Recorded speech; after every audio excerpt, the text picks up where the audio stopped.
नमस्कार साथियों, हम रिवीजन क्लास फिर से आज शुरू कर रहे हैं। आज की नई रिवीजन क्लास फिर से शुरू कर रहे हैं। एक बार मैं पानी पी लूँ, करने देता हूँ। चलिए, कल अपन ने जो था किसान आंदोलन कल कंप्लीट किए थे। आज वापस किसान आंदोलन का एक बार रिवीजन कर देते हैं ताकि किसान आंदोलन जो है वो एक बार निवट जाए। फिर जनजातीय आंदोलन करेंगे, वर्तमान आंदोलन भी हमारा कंप्लीट होने वाले हैं। बहुत स्पीड में काम करने वाला हूँ मैं इस बार। देखिए, किसान आंदोलन की बात करें, सबसे पहले अपन के सामने जो आती है, जो किसान आंदोलन की बात जो है वो आती है। देखिए, किसान आंदोलन क्यों हो रहे हैं, हुए क्यों थे किसान आंदोलन, उसकी बात करते हैं। देखिए, ब्रिटिश आधिपत्य के दौरान किसानों पर लाटाबंदी व्यवस्था थोपी गई थी। किसानों पर सामंती अत्याचार और सामंती शोषण हुआ करते थे। किसान जो थे वो कहीं न कहीं किसान थी, बढ़ती महंगाई की वजह से उन पर बहुत ज़्यादा बोझ पड़ गया था, जिसके लिए किसान खड़े हुए और किसानों ने आंदोलन जो थे वो प्रारंभ किए थे। इस बात में सबसे पहला जो किसान आंदोलन हमारे सामने आता है, बिजूलिया किसान आंदोलन आता है। देखिए, बिजूलिया किसान आंदोलन वो किसान आंदोलन था जो 1857 की क्रांति के बाद 1867 नहीं, 1877 भी नहीं, 1887 भी नहीं, 1897 की प्रारंभ होता है और 1941 ईस्वी तक चला था। इस बात को बिजूलिया किसान आंदोलन की बात करें, बिजूलिया जो था करके इसका प्राचीन जो नाम था वो विजयावली हुआ करता था। बिजूलिया जो था करके वो मेवाड़ का प्रथम श्रेणी का ठिकाना था, जो वर्तमान के भीतर भिलवाड़ा के अंतर्गत स्थित है। इस बात को याद रखें। अब बिजूलिया जो ठिकाना था, इसका इतिहास क्या? इतिहास ये था, खानवा का जब युद्ध हुआ था तो उस दौरान कहीं न कहीं खानवा का जब युद्ध हुआ था उस दौरान जगनेर करके एक जगह पड़ी थी यूपी में। उस जगनेर का रहने वाला था अशोक परमार। उस अशोक परमार ने खानवा के युद्ध में राणा सांगा की सहायता की थी और राणा सांगा ने खुश होकर उससे अशोक परमार को ये बिजूलिया का ठिकाना दिया था। इस बात को याद रखें। मतलब कि इस बिजूलिया के ठिकाने के जो संस्थापक था वो अशोक परमार हुआ करता था। बिजूलिया ठिकाने के परमार वंश का शासक हुआ करता था। ये जो बिजूलिया ठिकाना हुआ करता था, इसके भीतर जो किसान रहा करते थे वो ठाकर जाति के किसान जो थे वो रहा करते थे। इस बात को बिजूलिया किसान आंदोलन क्यों हुआ था? क्योंकि बिजूलिया के किसानों के पास से 84 प्रकार के कर लिए जाते थे। साथ ही साथ बिजूलिया के किसानों पर लाटाकुंता व्यवस्था सौंपी गई थी। लाटाकुंता व्यवस्था क्या थी? खड़ी फसल पर या फिर खड़ी फसल पर या तो अनुमानित कर लगाया जाता था या फिर फसल के कटने के बाद उस पर जो टैक्स लगाया था उसे लाटाकुंता व्यवस्था करते थे, कहते थे। ये लाटाकुंता कर इन बिजूलिया किसानों से लिया जाता था। साथ ही साथ बिजूलिया के किसानों को बेगारी कर दिया जाता था। बिना मजदूरी के जो काम करवाया जाता था वो बेगारी कर इन बिजूलिया किसानों से लिया जाता था। बिजूलिया किसान खड़े होते और बिजूलिया किसान आंदोलन करते हैं। ये बिजूलिया किसान आंदोलन जो हुआ था वो 3 चरणों के भीतर हुआ था। प्रथम चरण, द्वितीय चरण, तृतीय चरण। बिजूलिया किसान आंदोलन का प्रथम चरण वो था जो 1897 से लगाकर 1915 ईस्वी तक हुआ था। बिजूलिया किसान आंदोलन का द्वितीय चरण वो हुआ करता जो 1916 ईस्वी से प्रारंभ होकर 1922 ईस्वी तक चला था। बिजूलिया किसान आंदोलन का तृतीय चरण वो था जो 1923 ईस्वी के भीतर शुरू होता है और 1941 ईस्वी तक चला था। इस बात को याद रखें। अब मैं बात कह रहा हूँ बिजूलिया किसान आंदोलन का जो प्रथम चरण हुआ करता था, उस प्रथम चरण के प्रमुख लीडर, प्रमुख नेता कौन हुआ करते बताइए? कि साधु सीताराम दास करके बंदा था जो बिजूलिया किसान आंदोलन के प्रथम चरण का प्रमुख नेता था। साधु सीताराम दास के साथ सी नहीं भी ब्रह्मदेव करके बंदा हुआ करता था जो बिजूलिया किसान आंदोलन के प्रथम चरण का प्रमुख नेता हुआ। ब्रह्मदेव के साथ म नहीं नाथूलाल करके एक बंदा हुआ करता था जो कहीं बिजूलिया किसान आंदोलन के प्रथम चरण का प्रमुख नेता हुआ करता था। नाथूलाल के साथ बात करो, नानजी ठाकरी पटेल करके बंदा हुआ करता जो बिजूलिया किसान आंदोलन के प्रथम चरण का प्रमुख नेता हुआ करता। नानजी ठाकरी पटेल जो बंदा हुआ करता था उसके साथ प्रेमचंद भील करके बंदा हुआ करता था जो बिजूलिया किसान आंदोलन के प्रथम चरण का प्रमुख नेता था। प्रेमचंद भील के साथ साथ बात करोगे तो नहीं, फतेहकरण चारण करके बंदा हुआ करता जो बिजूलिया किसान आंदोलन के प्रथम चरण का प्रमुख नेता था। फतेहकरण चारण के साथ साथ बात करो सुनार, रामजी लाल सुनार करके बंदा हुआ करता था जो बिजूलिया किसान आंदोलन के प्रथम चरण का प्रमुख नेता हुआ। बिजूलिया किसान आंदोलन का जो द्वितीय चरण हुआ करता था उसके भीतर 2 प्रमुख नेता हुआ करते थे। वो कौन से? विनारा करके 2 प्रमुख नेता हुआ करते। विजय सिंह पथिक करके बंदा था जो बिजूलिया किसान आंदोलन के द्वितीय चरण का प्रमुख नेता था। विजय सिंह पथिक के साथ विनारा मतलब कि नारायण पटेल करके एक बंदा हुआ करता था जो बिजूलिया किसान आंदोलन के द्वितीय चरण का प्रमुख नेता हुआ करता। द्वितीय चरण के बाद बिजूलिया किसान आंदोलन का तृतीय चरण आता है। बिजूलिया किसान आंदोलन के भीतर तृतीय चरण के अंदर के प्रमुख लीडर, प्रमुख नेता कौन थे बताइए? माणिक्यलाल वर्मा करके बंदा था जो बिजूलिया किसान आंदोलन के तृतीय चरण का प्रमुख नेता था। माणिक्यलाल वर्मा के साथ साथ बात करो नारायणी देवी वर्मा करके बंदी हुआ करती जो बिजूलिया किसान आंदोलन के तृतीय चरण की प्रमुख नेता जो थी वो कहीं हुआ करती। नारायणी देवी वर्मा के साथ साथ रामनारायण चौधरी करके बंदा था बिजूलिया किसान आंदोलन के तृतीय चरण का प्रमुख नेता था। रामनारायण चौधरी जो बंदा हुआ उसके साथ साथ बात करोगे तो मैं बहुत ही अच्छे शब्दों के भीतर आपको बता सकता हूँ करके। रामनारायण चौधरी के साथ साथ बात करोगे तो कौन आती है? रामनारायण चौधरी के साथ रमा देवी करके एक महिला हुआ करती जो बिजूलिया किसान आंदोलन के तृतीय चरण की प्रमुख नेता थी। रमा देवी के साथ अंजना देवी करके महिला होती बिजूलिया किसान आंदोलन के तृतीय चरण की प्रमुख नेता। अंजना देवी के साथ जमुनालाल बजाज करके बंदा हुआ बिजूलिया किसान आंदोलन के तृतीय चरण का प्रमुख नेता होता। अब बिजूलिया किसान आंदोलन का प्रथम चरण शुरू हुआ। बिजूलिया किसान आंदोलन का ये जो प्रथम चरण शुरू हुआ था वो 1897 से शुरू होकर 1915 ईस्वी तक चला था। बिजूलिया किसान आंदोलन का ये जो प्रथम चरण किया गया था, बिजूलिया किसान आंदोलन का ये जो प्रथम चरण था, इस प्रथम चरण के भीतर जो नेतृत्व किया गया था वो स्थानीय लोगों के द्वारा कहीं इसका नेतृत्व जो था वो किया गया था। होता यूँ है कि बिजूलिया किसान आंदोलन कैसे प्रारंभ हुआ था बताइए? 1897 ईस्वी के भीतर बिजोलिया ठिकाने के भीतर एक गिरधारीपुरा गांव पड़ता है। उस गिरधारीपुरा गांव के अंदर गंगाराम धाकड़ के पिता की मृत्यु पर एक मृत्युभोज या फिर मौसर जो था वो रखा गया था, और उस मृत्युभोज या फिर मौसर के अवसर पर किसान बहुत ज़्यादा एकत्रित हुए थे। उस किसानों के भीतर एक किसान था साधु सीताराम दास। साधु सीताराम दास वो बंदा था जिसका जन्म 1884 के भीतर बिजोलिया ठिकाने के भीतर हुआ। तो साधु सीताराम दास ने कहा कि हम क्या करेंगे, बिजोलिया ठिकाने का जो जागीरदार है, जो सामंत है, जिसका नाम है कृष्ण सिंह परमार, उस कृष्ण सिंह परमार की शिकायत मेवाड़ के महाराणा से करेंगे। फाइनली नानजी और ठाकरी जो पटेल हुआ करते थे उन्हें इनकी मेवाड़ के महाराणा से शिकायत करने के लिए भेजा गया। मेवाड़ के महाराणा के द्वारा हमीद हुसैन करके समिति का गठन किया गया, लेकिन हमीद हुसैन समिति के द्वारा कुछ भी कार्यवाही नहीं की गई थी। इस बात को याद रखें, कुछ भी परिणाम नहीं निकला था कुल मिला के, इस बात को याद रखें। अब आगे बात क्या करती है, आगे चलते 1897 के बाद 1903 ईस्वी के भीतर जो बिजोलिया ठिकाने का जो जागीरदार हुआ करता था, जो सामंत हुआ करता था कृष्ण सिंह परमार, उस कृष्ण सिंह परमार के द्वारा किसानों पर एक चमरी नामक कर लगाया जाता। चमरी कर क्या हुआ, किसानों के पुत्र का जब विवाह हुआ करता तो किसानों से 5 रुपये का कर लिया जाता, वो था चमरी कर। इस बात को याद रखें। 1903 के बाद 1906 ईस्वी के भीतर फाइनली कृष्ण सिंह परमार की निसंतानता के साथ मृत्यु हो जाती है। बिजोलिया ठिकाने का जो जागीरदार बनता है वो पृथ्वी सिंह बनता है। पृथ्वी सिंह जागीरदार बनते ही 1906 ईस्वी के भीतर किसानों पर एक और कर लगाता है, तलवार बंदाई कर या फिर उत्तराधिकारी कर। तलवार बंदाई कर या फिर उत्तराधिकारी कर वो कर हुआ करता था जो ताजपोशी के समय जनता से वसूला जाने वाला करता है। इस बात का ये जो तलवार बंदाई करता है या फिर उत्तराधिकारी कर जो था, ये पहले सामंतों के से लिया जाता था राजा के द्वारा, लेकिन अब ये तलवार बंदाई कर या फिर उत्तराधिकारी कर किसानों पर लगाया गया था। जैसलमेर रियासत वो रियासत हुआ करती थी जिसके पास से तलवार बंदाई कर या फिर उत्तराधिकारी कर नहीं लिया गया था। इस बात को भी आप थोड़ी याद रखें। मैं बता दूं 1906 ईस्वी के बाद 1914 ईस्वी के भीतर फाइनली पृथ्वी सिंह की मृत्यु हो जाती है, और पृथ्वी सिंह का पुत्र हुआ करता था केसरी सिंह। वो केसरी सिंह अल्प वयस्क होने के कारण फाइनली बिजोलिया ठिकाने का जो जागीर प्रशासन था वो कोर्ट ऑफ वार्ड्स के हाथों में, मेवाड़ के महाराणा के हाथों में चला जाता है। इस बात को याद जो एक्चुअली है वो याद रखें। अब बात आती है मेवाड़ का। ये जो बिजोलिया किसान आंदोलन हुआ उसके प्रथम चरण के बाद बिजोलिया किसान आंदोलन का द्वितीय चरण आता है जो 1916 से शुरू होता है और 1922 तक चला था। अब हुआ यूँ तक 1914 ईस्वी के भीतर हरिभाई केंकर के साथ मिलकर विजय सिंह पति के द्वारा ओछड़ी करके एक जगह पर चित्तौड़गढ़ के भीतर वहाँ पर विद्या प्रचारिणी सभा का गठन किया गया था। 1914 के बाद 1915 नहीं 1916 ईस्वी के भीतर इसी विद्या प्रचारिणी सभा का एक चित्तौड़गढ़ सम्मेलन चल रहा था। उस चित्तौड़गढ़ सम्मेलन के भीतर साधु सीताराम दास के कहने पर विजय सिंह पथिक जो बंदा था वो बिजोलिया किसान आंदोलन से जुड़ जाता है। 1916 ईस्वी के भीतर साधु सीताराम दास के द्वारा फाइनली कहीं के जो था एक किसान पंच बोर्ड की स्थापना जो थी करके वो कहीं की गई थी, और साथ ही साथ बिजोलिया के उन किसानों के अंतर्गत जागृति लाने के लिए साधु सीताराम दास के द्वारा एक मित्र मंडल की भी स्थापना की गई थी। इस बात को याद जो है वो याद रखें। फाइनली कहीं आगे और बढ़े तो अपन और बहुत अच्छी बात करेंगे। 1916 के बाद बात करोगे तो 1917 ईस्वी के भीतर एक इनके ऊपरमाल पंच बोर्ड की, ऊपरमाल बिजोलिया का भी कहा जाता है, ऊपरमाल पंच बोर्ड की स्थापना की जाती है, जिससे ऊपरमाल पंच बोर्ड को किसान पंचायत का। ये जो ऊपरमाल पंच बोर्ड या फिर किसान पंचायत हुआ करती थी इसकी जो स्थापना की गई थी करके यूपी मतलब विजय सिंह पथिक के द्वारा इसकी स्थापना की गई थी। वह नहीं बैरीसाल गाँव के भीतर इसकी स्थापना की गई थी। हरियाली अमावस्या के दिन श्रावण मास की अमावस्या को जो हरियाली अमावस्या आती है उस दिन कहीं के इस ऊपरमाल पंच बोर्ड या फिर किसान पंचायत की स्थापना की। ऊपरमाल पंच बोर्ड या फिर किसान पंचायत जो थी उसका जो अध्यक्ष बनाया गया, सरपंच बनाया गया था वो मन्ना पटेल को बनाया गया था। अब ऊपरमाल जो पंच बोर्ड थी या फिर किसान पंचायत का उद्देश्य मात्र या उतना हुआ करता था कि किसानों को कर नहीं देने के लिए प्रेरित किया जाना। इस बात को मैं बता दूं कि विजय सिंह पथिक ने केवल ऊपरमाल पंच बोर्ड या फिर किसान पंचायत की स्थापना करने का काम नहीं किया था। विजय सिंह पथिक वो बंदा था जिसने ऊपरमाल सभा समिति गठित करने का काम किया था। विजय सिंह पथिक वो बंदा था जिसने ऊपरमाल का डंका लिखा था।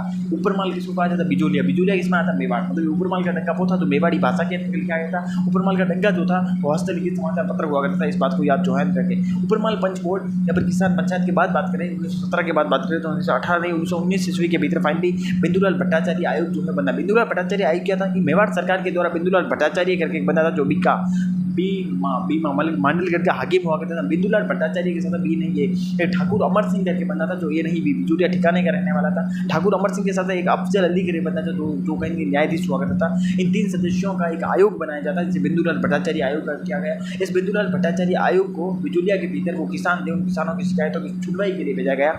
इस बिंदुलाल भट्टाचार्य आयोग ने बिजोलिया के उन किसानों की मांगों को कहीं सही बताया था, इनकी परफेक्ट बताया, उचित बताया था, लेकिन बिंदुलाल भट्टाचार्य आयोग के द्वारा किसी भी प्रकार की कार्यवाही नहीं की जाती। इसलिए 1919 के बाद 1920 ईस्वी के भीतर मेवाड़ के महाराणा फतेह सिंह के द्वारा एक और जांच आयोग गठित किया गया, राज सिंह बेदला आयोग। इस राज सिंह बेदला आयोग का अध्यक्ष राज सिंह बेदला हुआ करता था। राज सिंह बेदला के साथ साथ रमाकांत मालवीय करके बंदा था जो राज सिंह बेदला आयोग के भीतर सम्मिलित सदस्य था।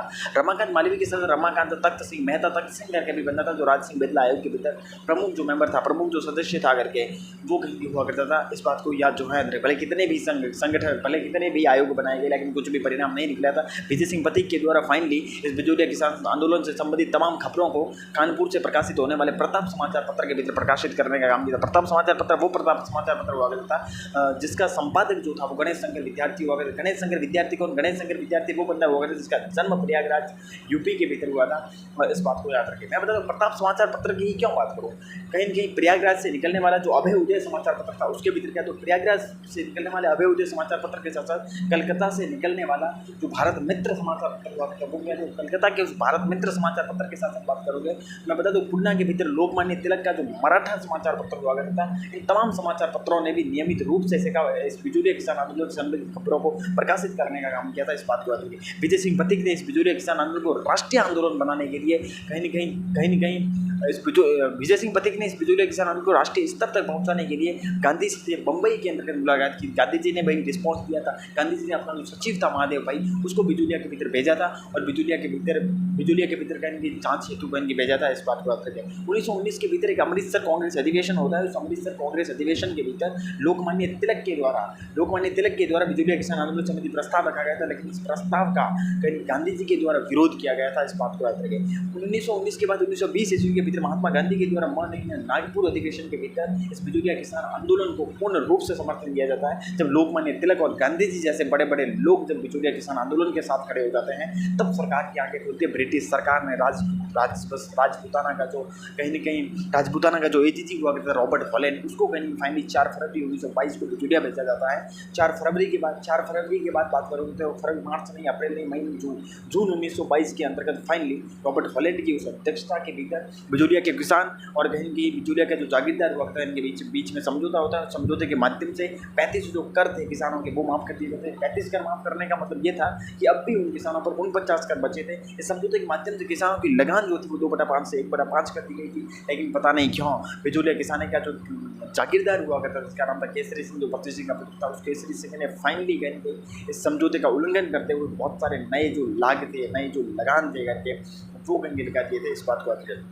ये जो जून 1922 के भीतर समझौता हुआ था, इस जून 1922 के समझौते के भीतर कौन कौन सम्मिलित थे उसकी बात कर लेते हैं। इस बात को कौन कौन बंदे थे करके, इसकी आप कैसे राजस्थान का एजीजी जो था रॉबर्ट हॉलैंड वो इस समझौते के भीतर सम्मिलित है। रॉबर्ट हॉलैंड के साथ साथ बात करो आजलवी करके बंदा था जो एजीजी का सचिव हुआ करता था, वो इस समझौते के भीतर शामिल। आजलवी के साथ विल्किंसन करके बंदा था जो पीए पॉलिटिकल एजेंट था, वो इस समझौते के भीतर शामिल था। विल्किंसन के साथ बिहारी लाल करके बंदा था जो इस समझौते के भीतर शामिल था। बिहारी लाल के साथ बिहारी नहीं सी सीमा शुक्ला करके एक महिला हुआ थी जो इस समझौते के भीतर शामिल थी। इस बात को सीमा शुक्ला के साथ साथ बात करोगे, सीमा शुक्ला जो हुई करके सीमा शुक्ला के साथ साथ बात करोगे तो CP प्रभात चंद्र चटर्जी करके बंदा था जो इस समझौते के भीतर शामिल था। इस बात को इस समझौते के भीतर कौन कौन किसान शामिल थे बताइए करके। तो किसानों की बात करूँ तो माणकीलाल वर्मा करके बंदा था जो इस समझौते के भीतर किसान शामिल था। माणकीलाल वर्मा के साथ नारायण पटेल करके बंदा था जो कहीं इस समझौते के भीतर शामिल था। नारायण पटेल के साथ साथ बात करें, नारायण पटेल के साथ साथ बात करोगे राम नारायण चौधरी करके बंदा था जो इस समझौते के भीतर शामिल था। राम नारायण चौधरी के साथ साथ बात करें या फिर नारायण पटेल के साथ साथ बात करें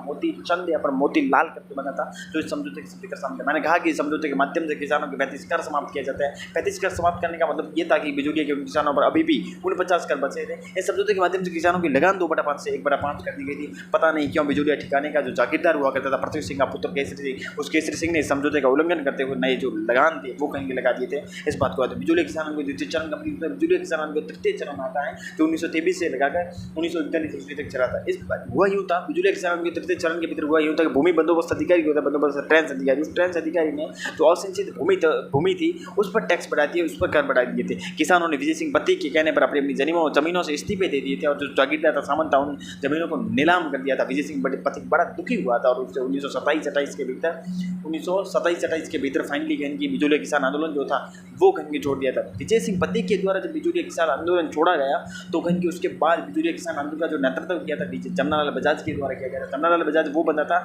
जिसने हरिभाई उपाध्याय को बिजूलिया किसान आंदोलन का नेता जो था वो डिक्लेयर किया था। जमनालाल बजाज के बाद इस बिजूलिया किसान आंदोलन का जो नेतृत्व करने का काम किया था वो कहीं की जब माणकीलाल वर्मा जो बंदा था उसने किया था। इस बात को और जब फाइनली बिजूलिया किसान आंदोलन समाप्त होने की स्थिति 1941 के भीतर समाप्त होने की स्थिति के अंदर था तब 1941 के मेवाड़ का जो प्रधानमंत्री हुआ करता था जिसका नाम था पा नहीं भी विजय राजवाचार्य टी विजय राजवाचार्य के द्वारा अपना जो राजस्व मंत्री था मोहन सिंह मेहता उसको बिजुलिया भेजा जाता है। मोहन सिंह मेहता फाइनली बिजुलिया के उन किसानों को और बिजुलिया के जो जागीरदार हुआ करता था उनको कहीं समझाता है और अब की बार समझौता होता है। इस समझौते के माध्यम से किसानों के कितने कर 17 कर माफ़ कर दिए। किसानों के 17 कर अभी भी माफ़ करने का मतलब ये हुआ कि किसानों के अभी भी 32 कर बचे थे। इस समझौते के माध्यम से किसानों की जब्त की गई ज़मीनें जो थी वो वापस दे दी गई थी। इस बात को याद याद रखेंगे। मैं बता दूँ कि बिजुलिया किसान आंदोलन का जो संदेश वाक हुआ करता है वो तुलसी भी हुआ करता है। और बिजुलिया किसान आंदोलन से रिलेटेड कहीं 3 फैक्ट्स हमारे सामने आते हैं। वो क्या आते हैं? देखिए, राजस्थान का सबसे लंबा चलने वाला यदि किसान आंदोलन कोई हुआ था तो बिजुलिया किसान आंदोलन हुआ था, जो करीबन बात करूँगी तो 44 वर्ष तक चला था। इस बात को याद रखें। मैं बता दूँ राजस्थान का पहला संगठित और अहिंसात्मक आंदोलन यदि कोई हुआ था तो बिजुलिया किसान आंदोलन था। मुंशी प्रेमचंद ने अपना जो उपन्यास लिखा है रंगभूमि उपन्यास, उसके अंतर्गत किसी किसान आंदोलन का वर्णन किया है, चित्रण किया है, तो वो बिजुलिया किसान आंदोलन है। इस बात को याद रखें। बिजुलिया किसान आंदोलन का जनक यदि कोई हुआ करता था तो साधु सीताराम दास हुआ करता था, लेकिन राजस्थान के भीतर किसान आंदोलन का जनक यदि कोई हुआ करता था तो विजय सिंह पथिक जो बंदा था करके वो कहीं हुआ करता था। इस बात को याद रखें। इस बुक से कंप्लीट बिजुलिया किसान आंदोलन गंगा हो गया, समझौता हो गया, फिर भूमि बंदोबस्त अधिकारी हो गया, फिर कहीं उपाध्याय को नेता डिक्लेयर किया गया, 4 ये हुए, फिर कहीं 1941 के भीतर वो होता है समझौता वगैरह तो पास कंप्लीट। अब बात ये आती है कि गणेश शंकर, देखिए विजय सिंह पथिक वो बंदा था जिसने गणेश शंकर विद्यार्थी को चांदी की राखी जो थी वही जी थी। बिजुलिया किसान आंदोलन के भीतर भी भंवरलाल जी सुनार के गीतों ने भी किसानों को प्रेरित करने का काम किया। अब बात है बिजुलिया किसान आंदोलन का जो महत्व है वो क्या? बिजुलिया किसान आंदोलन का पहला महत्व ये है कि बिजुलिया किसान आंदोलन वो किसान आंदोलन जिसके अंदर किसानों ने बाहरी धन को ग्रहण नहीं किया था, जो किसानों के अपने आत्मसम्मान को दर्शाता है। सीधी बात है। बिजुलिया किसान आंदोलन का दूसरा महत्व यह है कि बिजुलिया किसान आंदोलन वो किसान आंदोलन था जिसने राजस्थान के भीतर आने वाले अन्य किसान आंदोलन के लिए एक प्रेरणा स्रोत का काम किया था, इंस्पायरेशन सोर्स का काम किया था। बिजुलिया किसान आंदोलन का तीसरा महत्व जो है करके वो ये है कि बिजुलिया किसान आंदोलन वो किसान आंदोलन जिसके भीतर महिलाओं ने बढ़ चढ़ के भाग लिया, जिसके माध्यम से महिला सशक्तिकरण को बढ़ावा मिला था। जैसे अंजना देवी क्या तो रम्मा देवी क्या तो इन तमाम महिलाओं ने बिजुलिया किसान आंदोलन के भीतर इनके भाग लेने का काम किया। बिजुलिया किसान आंदोलन वो किसान आंदोलन जिसके भीतर जिसका राजनीतिक संगठनों के द्वारा समर्थन किया गया था, जिसकी राजस्थान सेवा संघ करके एक राजनीतिक संगठन हुआ करता था, ये सेवा नहीं भी विजय सिंह पथिक के द्वारा जिसका गठन किया गया था। इस राजस्थान सेवा संघ करके जो राजनीतिक संगठन हुआ इसने बिजुलिया किसान आंदोलन को समर्थन करने का काम किया। राजस्थान सेवा संघ के साथ राजपूताना मध्य भारत करके एक सभा हुआ करती थी, जो राजपूताना मध्य भारत करके सभा जो करके ये जो राजनीतिक संगठन हुआ करता था इसका गठन राजा जमनालाल बजाज के द्वारा जिसका गठन किया गया था। ये राजपूताना मध्य भारत सभा करके जो राजनीतिक संगठन हुआ करता था इसके द्वारा भी बिजुलिया किसान आंदोलन को समर्थन जो था वो किया गया था। इस बात को याद जो एक्चुअली है करके वो याद रखेगा। मैं बताऊँ बिजुलिया किसान आंदोलन वो किसान आंदोलन जिस पर बोल्शेविक क्रांति जो 1917 के भीतर रूस में हुई थी उसका कहीं प्रभाव जो था, इफेक्ट जो था वो कहीं था। इस बात को याद जो एक्चुअली है कि वो याद करेंगे रखेंगे, क्योंकि बिजुलिया किसान आंदोलन जो था वो अपने कंप्लीट हो जाता है। बेंगू जो किसान आंदोलन है उससे कल शुरुआत करेंगे और कल किसान आंदोलन कंप्लीट करते हैं। माँ भगवती कैसे कृपा हम सबके साथ हैं। इसी के साथ आप सभी को शुभ रात्रि, गुड नाइट। आप सभी के साथ के साथ बेखौफ होकर समुद्र नदी के प्रवाह की तरह जिए और सच बता रहा हूँ मैं, हम आपको बेखौफ होकर मस्त